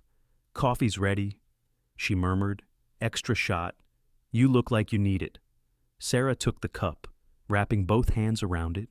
The warmth sank into her palms, grounding her. "Thanks, Helen." They didn't talk much after that. The cafe came alive with the morning rush and students tapping on laptops, couples sharing muffins, an old man reading the paper by the window. Sarah moved between them easily, her smile small but genuine. She liked the rhythm of it, the hiss of the milk frother, the clink of cups, the low murmur of conversations that didn't belong to her. It was safe here, simple. But every time she heard a child's laugh, her heart caught just a little, at night. When the cafe closed and the chairs were turned upside down on the tables, Helen would pour them both a cup of chamomile tea and sit near the window. "Tell me about Seattle," she said one night, her voice soft, unhurried. Sarah hesitated. "There's not much to tell." Helen gave her a knowing look. "There's always something to tell. People don't run away from nothing." The words hung there for a while, brushing against the edges of Sarah's quiet. "Finally," she said, "I used to take care of 2 boys. They reminded me of who I was before life got loud." Helen nodded. "And the man," Sarah smiled sadly. "The man was the loudest part." Helen chuckled, not unkindly. "They usually are." Silence again. Then, almost to herself, Sarah whispered, "I thought I could fix things, but maybe some people just need to find their own way." Helen looked at her over the rim of her mug. "And what about you? You finding yours?" Sarah didn't answer. Weeks passed. The rain didn't stop. But Sarah had learned its patterns: the soft drizzle in the mornings, the heavier drops after sunset. Life found a rhythm again. She saved what little money she could, rented a small room above the bakery across the street. Sometimes, on her walk home, she'd pass by the toy store near the corner. 2 small bikes in the window always caught her eye, one red, one blue. She'd linger just long enough to imagine the boys' laughter, the scrape of gravel under the tires. Then she'd pull her coat tighter and keep walking. It was easier that way, to pretend that remembering wasn't the same as missing. One quiet afternoon, when the rain had paused and sunlight slanted across the floor, Sarah was wiping down tables when Helen called from behind the counter. "Sarah, turn up the TV. Would you channel 5? The old television mounted in the corner flickered to life, colors adjusting. A familiar logo appeared. Hawthorne Industries, press conference. Sarah froze. Helen frowned. "Isn't that Michael?" Standing at a podium, cameras flashing. His suit was dark, but his face looked pale, worn. Sarah gripped the back of a chair. Her breath caught. He began to speak. "Thank you for being here. I won't take much of your time," he said, voice steady but low. "There have been stories about my marriage, about lies and appearances. And for once, I won't deny them." Helen turned down the espresso machine, the cafe falling silent, every head turned toward the screen. Michael continued, "Yes, the marriage began as an arrangement, but what the world doesn't understand is that it didn't stay that way. It became something real. She became something real." Sarah's throat tightened. He paused, glancing down for a moment before looking back up. "Sarah Bennett walked into my house when it was nothing but walls. She gave my son's laughter again. She gave me my life back. If anyone deserves to be defended, it's her." The room around her blurred. She could hear people whispering, but their voices felt distant, muted by the sound of her own heartbeat. Michael's voice softened, breaking just slightly. "I loved her. I still do. And I don't care who knows it." Helen looked over at Sarah, eyes glistening. "Oh, honey." But Sarah couldn't move, couldn't breathe. On the screen, reporters were shouting questions, lights flashing. Michael's image flickered, but the words lingered, heavy in the quiet cafe. "She gave my son's laughter again." Sarah turned away, pressing a hand to her chest as if to hold herself together. The rain had started again outside, tapping gently on the windows. Helen stood beside her, resting a hand on her shoulder. "You going to sit there forever? Or, you going to do something about that?" Sarah blinked, tears spilling quietly. I don't know, Helen smiled, small and sure. I think you do. Sarah looked back at the screen one last time, Michael standing there, unflinching under the glare of cameras, telling the truth the whole world was finally hearing. For the first time in a long while, she didn't feel like running. She whispered, almost to herself, "He's still fighting." Helen squeezed her shoulder. "So, fight with him." Outside, the rain softened to a mist, the kind that feels like forgiveness. Sarah wiped her cheeks and reached for her coat. She didn't know where this would lead, or how it would end. Only that sometimes, the hardest journeys are the ones that lead you home. Flashbulbs, the soft hum of microphones warming up. The air in the conference room felt thick with waiting reporters packed shoulder to shoulder, pens poised, eyes fixed on the man who'd once built an empire from silence. Michael Hawthorne stood at the podium, both hands gripping its edges. He looked composed, but his eyes, those steady gray eyes, betrayed the weight of a man who'd already lost too much to fear losing again. The camera lights blinked red. Live broadcast. The world was listening. He inhaled once, deeply, then spoke, "Thank you for coming." The murmur in the room settled. His voice was calm, but the edges trembled slightly, as if every word was measured against his own pride. "There's been a lot said about me, about my family, about Sarah Bennett." The name fell like a soft echo in the air. He let it linger before continuing. Some of it true, some of it cruel, and some of it my fault. A pause, flash, the faint whir of camera shutters. "Yes," he said slowly. "It began as a marriage of convenience, a business arrangement, but somewhere along the way, it stopped being that, somewhere between her teaching my sons to laugh again and reminding me what it means to be human. It turned real." Gasps rippled through the crowd. The reporters leaned forward, pens scratching, Michael's gaze lifted, steady now. "You see, I was a man who thought control could protect me. That silence could shield the people I loved. But silence is just another form of running away. And Sarah, she refused to run." He exhaled softly, almost smiling. "She came into our lives when it was nothing but walls. She turned our house into a home. My sons, Ethan and Oliver. They started to laugh again because of her. And I..." His voice faltered for just a heartbeat. "I started to live again."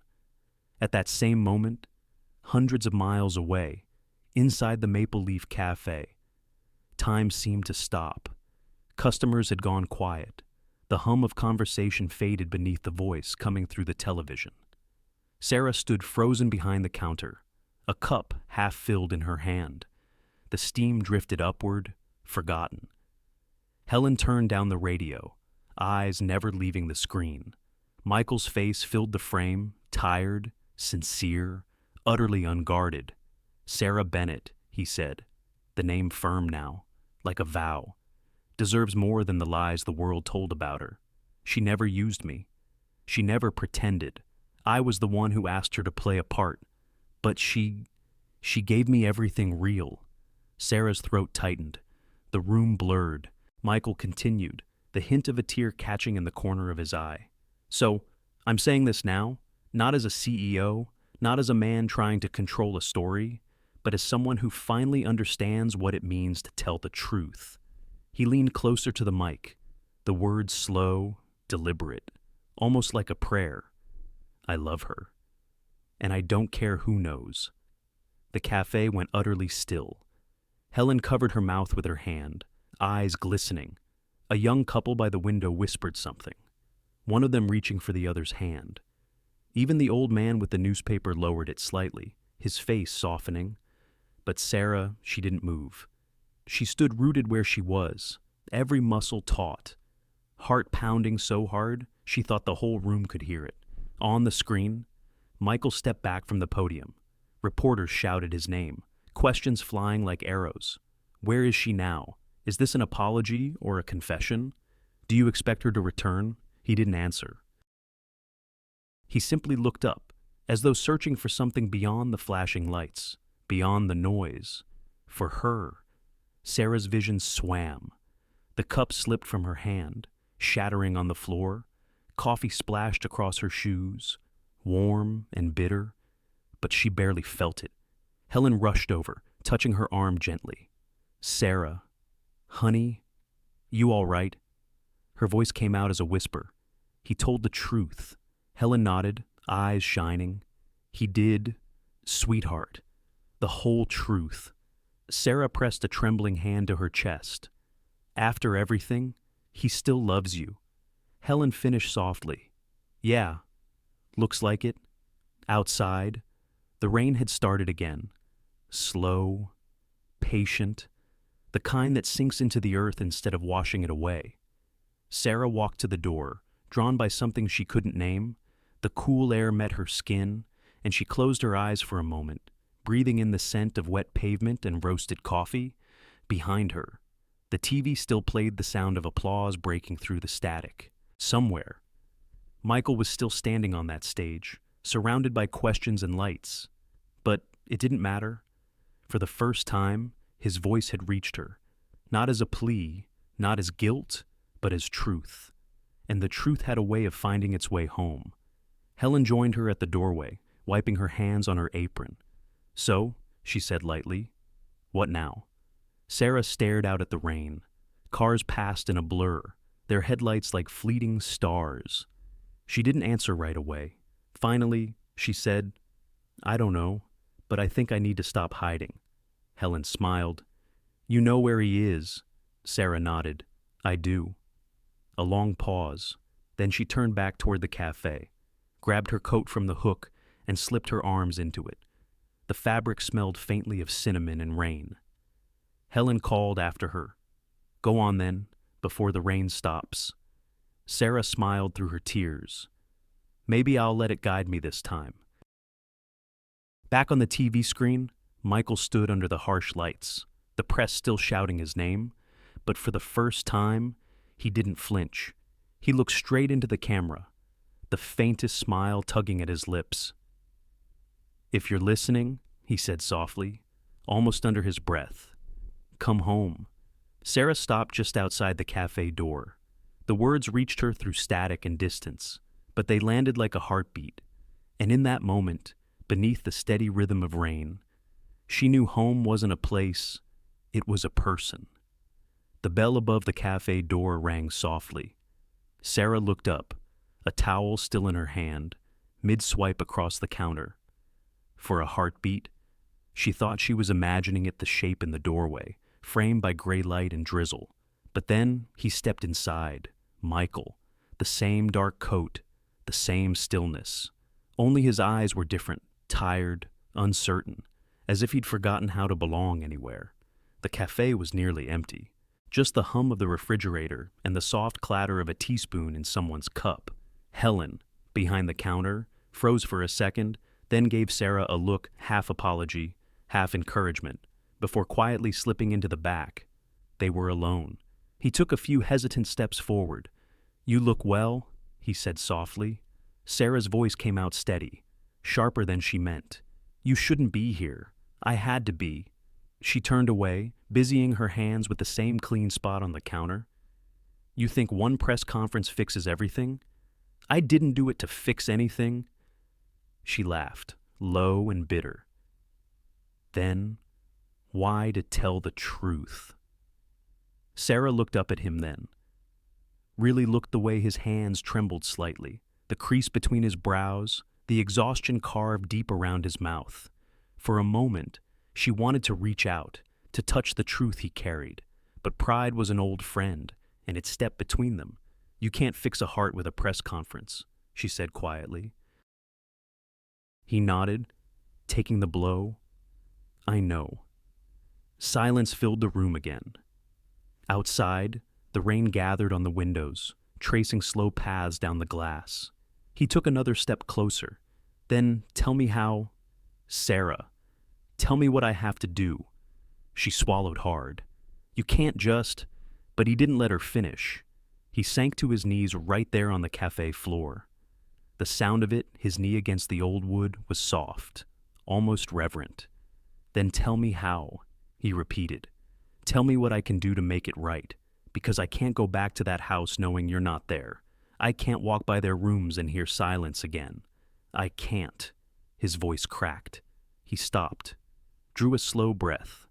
Sarah's hand trembled. "Michael, I know I hurt you. I know I failed. But you have to understand when you left.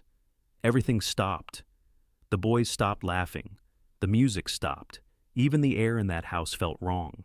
He looked up at her then, and for the first time, the man who'd always been composed, powerful, untouchable looked small, human. She whispered, "You don't need me to fix your life." He shook his head. "No, I need you to live it." Something broke in her chest quietly, like glass underfoot. She turned away, gripping the counter for balance. Her reflection stared back at her in the metal surface of the espresso machine, eyes wet, jaw trembling, the armor cracking. He stood slowly, his voice gentler now. "When I said I loved you, I meant it, every word. I just didn't know how to love without fear, not after losing her, not after losing myself." Sarah let out a shaky breath. "And what makes you think you can do it now? Because losing you hurt more than losing anything else ever did. That silence again, the kind that swallows sound and leaves only heartbeat." She looked at him, tears welling despite herself. "Do you even know what you're asking for?" "Yes," he said simply. "I'm asking for a chance. Not forgiveness, not forever. Just a chance to start again." He took a careful step closer. The air between them tightened. Her voice was barely a whisper. "You think it's that simple?" "No," he said, "but I think it's worth trying." The rain grew heavier outside, tapping against the windows in restless rhythm. Sarah's breath came slow and uneven. "When I left," she said, "I told myself I was doing the right thing, that you'd be fine without me, that the boys would forget. They didn't," he said softly. "Neither did I." She looked down. "You know, I replayed that night in my head 100 times. The letter, the rain, the way you didn't come after me." He closed his eyes. "I wanted to. I should have. Why didn't you? Because I thought you deserved peace. I thought I'd already taken too much from you." Her voice trembled. "And now I know peace means nothing without you in it." For a long moment, neither spoke. The cafe clock ticked quietly above the door. Somewhere. A car splashed through a puddle outside. Then Sarah took a single step toward him, and then another. When she stopped, she was close enough to see the rain still clinging to his collar, the faint tremor in his breath. She reached up, almost without realizing, and brushed her thumb across his cheek. "You look tired," she murmured. He smiled faintly. "Haven't slept much. I can tell." Her voice softened. "I wanted to hate you. I know. I tried. I know that too." A pause. Then, quietly, "And did you?" Sarah's eyes shimmered. "No. That's the problem." He laughed once, broken and grateful all at once. "Then maybe we both have the same problem."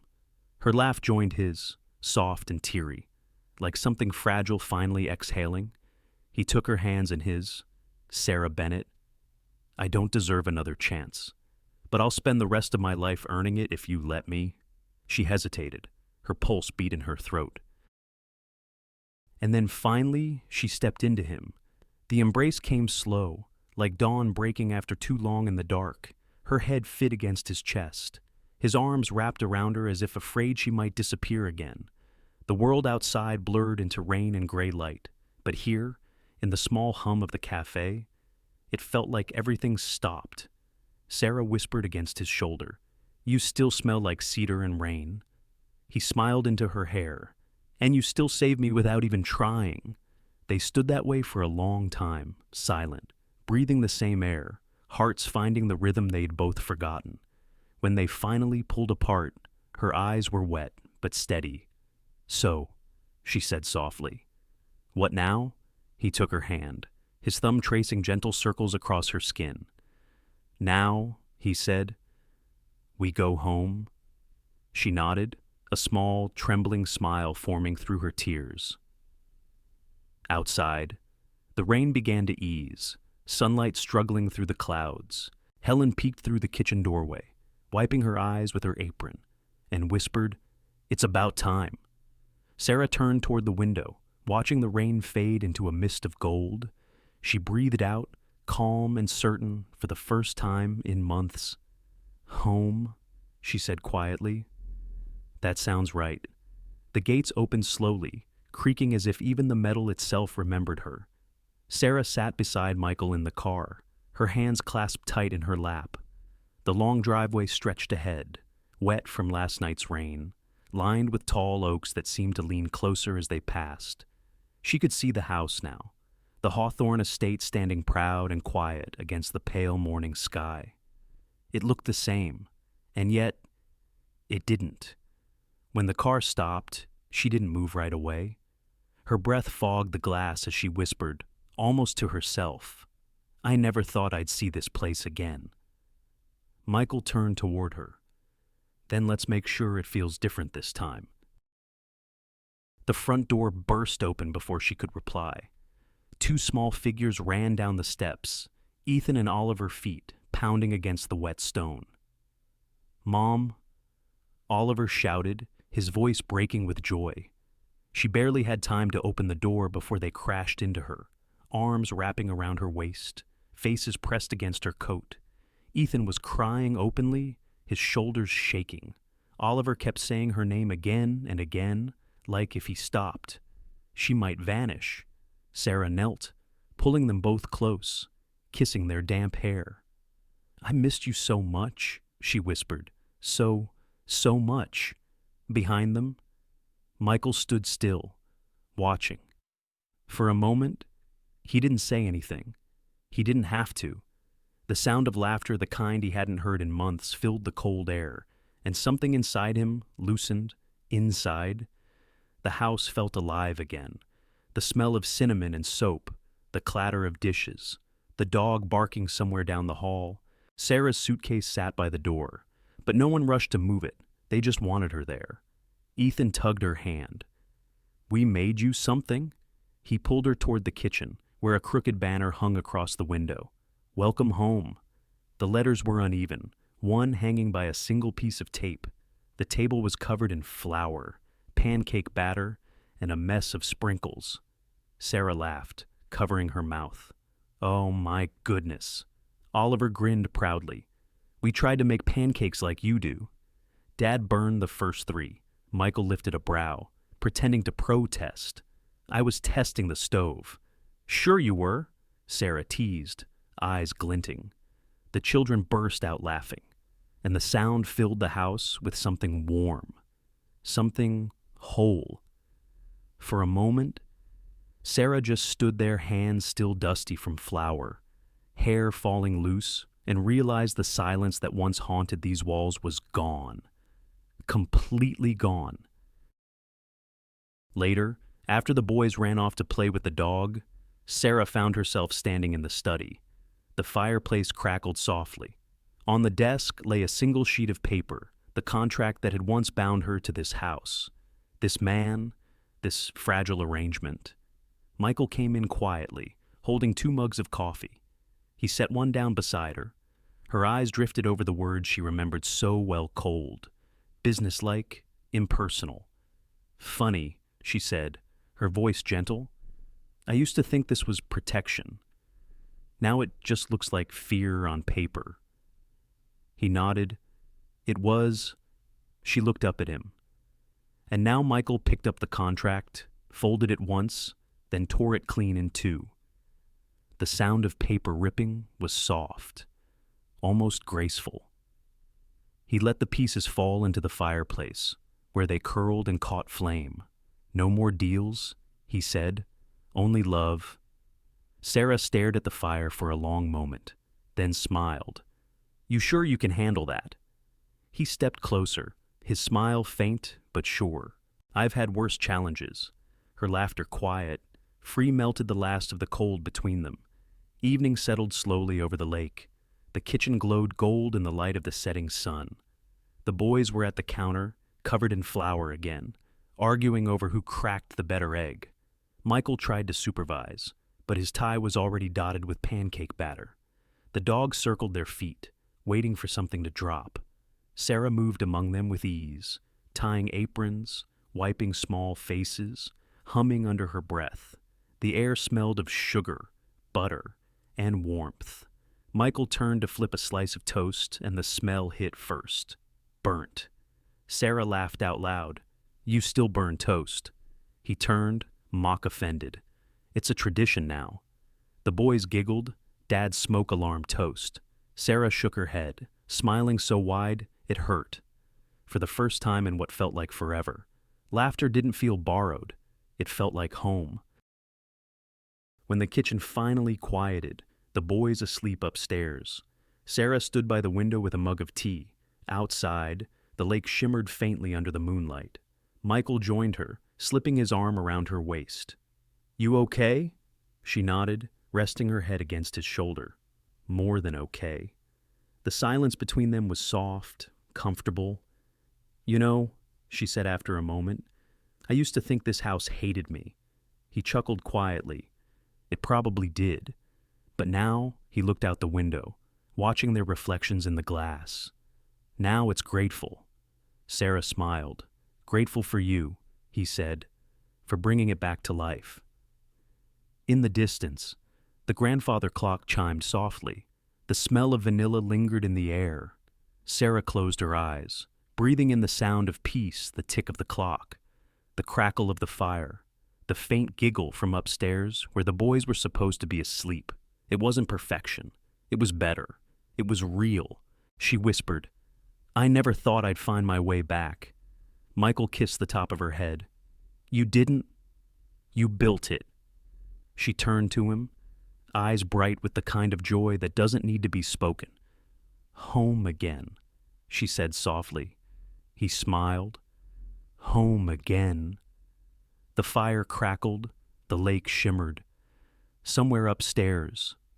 The boys laughed one last time before drifting off, and in the golden quiet of that old house, Sarah finally felt what she had been chasing since the beginning: peace, laughter, and love that didn't need a promise to stay. The air smelled like cinnamon and rain.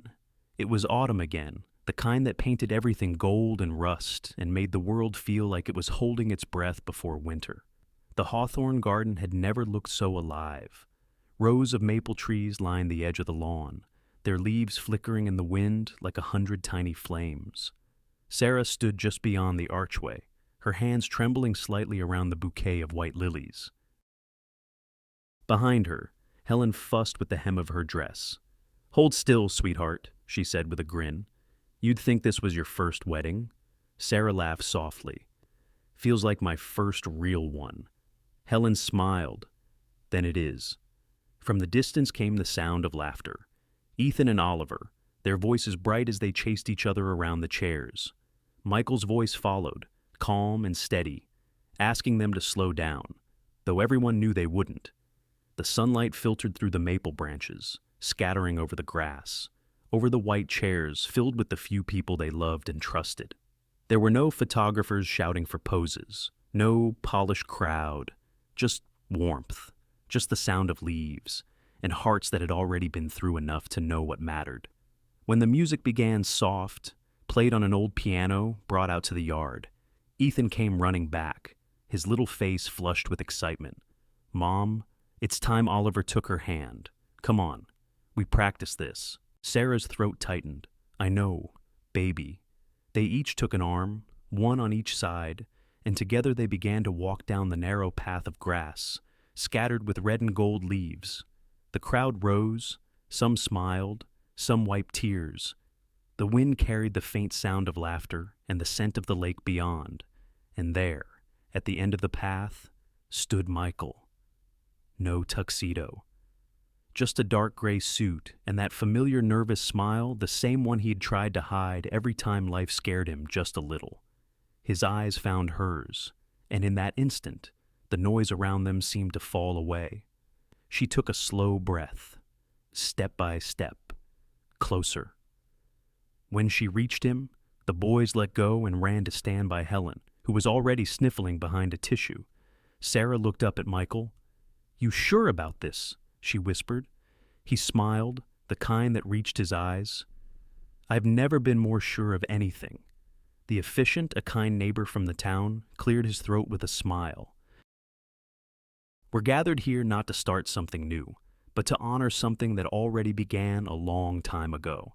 The ceremony was simple: words of love, forgiveness, and all the messy, beautiful things that make life real. When it came time for the vows, Michael took Sarah's hands in his.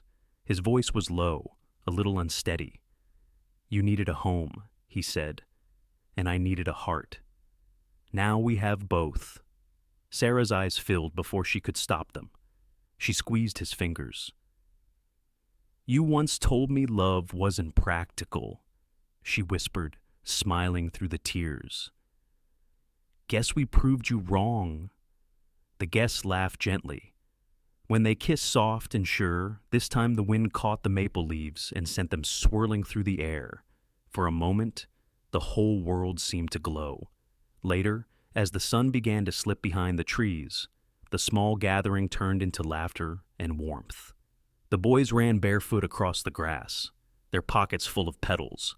Helen danced with one of the neighbors, her gray curls flying in the breeze. The dog barked happily every time someone clapped.